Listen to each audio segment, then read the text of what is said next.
माफ कीजिएगा, पर ये एक बातें आपको दिल पर लगेगा। लंबा धागा और लंबी जुबान केवल समस्या ही पैदा करती है। धागा को लपेटकर और जुबान को समेटकर रहना चाहिए।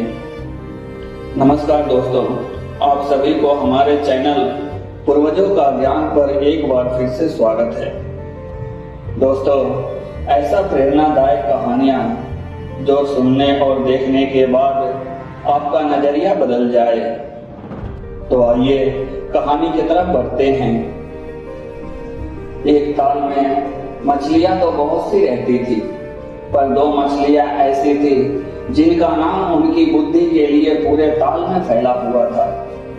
इसमें एक को सतबुद्धि और दूसरे को सहस्त्र बुद्धि कहा जाता था, क्योंकि एक अति के मामले में 100 के बराबर थी तो दूसरी 1000 के बराबर। उनकी दोस्ती एक बुद्धि नाम के मेंढक से हो गई थी, जो अति के मामले में उनसे बहुत ही कम बुद्धिमान था। वे तीनों घड़ी दो घड़ी के लिए तालाब के किनारे बैठकर कुछ कथा कहानी सुनते सुनाते और फिर पानी में डुबकी लगा जाते। हुआ यह कि जिस समय उनकी बैठक चल रही थी, उसी समय कुछ मछुआरे सिर पर मछलियां लादे उधर से निकले। उन्होंने उस ताल को देखकर सोचा, इसमें मछलियां तो बहुत अधिक है, पर पानी बहुत अधिक नहीं है। उन्होंने तय किया कि अगले दिन सुबह आकर वे इस ताल में मछलियां मारेंगे। उनकी बातें सुनकर सहस्त्र बुद्धि ने हंस कहा, दोस्त, घबराने की कोई बात नहीं। यदि सांपों, बदमाशों और लफंगों का बस चले तो यह दुनिया रहने ही ना पाए। तुम देख लेना, इसमें से कोई यहाँ आने वाला नहीं है। मान लो आ भी गए तो मेरी बुद्धि का कमाल देखना। मैं तैरने और डुबकी लगाने की इतनी चालें जानता हूँ कि अपना बचाव तो कर ही लूंगा, तुम्हें भी बचा लूंगा। सतबुद्धि को बात जची और बोला, आपको जो सहस्त्र बुद्धि कहा जाता है वह कुछ गलत तो है नहीं। बुद्धिमान लोग तो झट वहां भी पहुंच जाते हैं जहां ना वायु जा सकती है ना सूरज की किरणें। मुझे आप पर पूरा भरोसा है। किसी के धमकी से ही बाप दादों के समय से चला आ रहा यह निवास, जो हमारा जन्म स्थान भी है, छोड़ा तो जा नहीं सकता। जन्मभूमि जन्मभूमि क्या कोई मामूली चीज है? कहते हैं कि किसी का जन्म किसी खराब जगह में हुआ है तो भी उसे वहां जितना सुख मिलता है वह तो स्वर्ग में अप्सराओं के स्पर्श से भी नहीं मिल सकता। इसलिए हमें अपनी मातृभूमि को नहीं छोड़ना चाहिए। फिर कुछ अक्ल तो मेरे पास भी है, वह ऐसे ही दिनों के लिए तो है। सतबुद्धि की इस बात को सुनकर मेंढक बोला, भाई, तुम लोगों के पास जितनी अक्ल है उतनी तो मेरे पास भी है।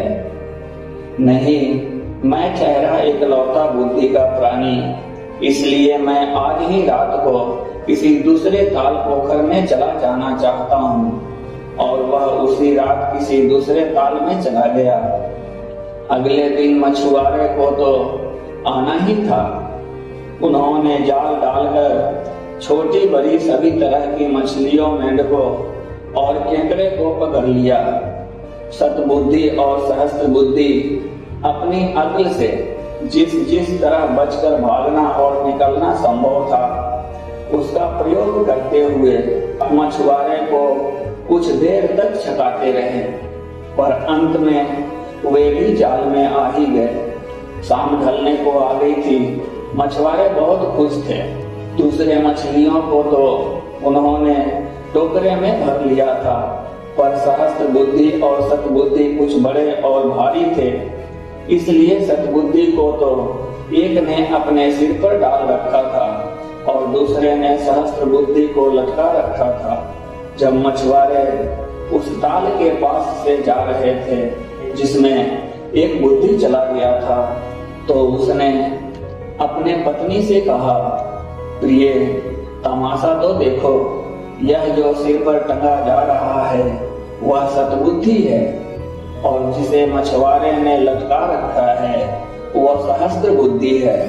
अब इधर मैं हूँ एक बुद्धि जो इस निर्मल जल में कूद फांद कर रहा हूँ। तो आप जो कह रहे थे कि बुद्धि बड़ी है, विद्या उसके आगे कुछ नहीं है, वह भी तो ठीक नहीं है। कभी कभी अपने को 30 मार्का समझने वाले भी गच्चा खा जाते हैं। कहानी का सीख है, कभी कभी अपने अक्ल पर जरूरत से ज्यादा घमंड नहीं करना चाहिए। इस कहानी को सब बंधुओं तक अग्रेसित अवश्य करें। सभी के लिए प्रार्थना, सभी के लिए मंगल कामना। आज के लिए बस इतना ही। ओम नमः शिवाय।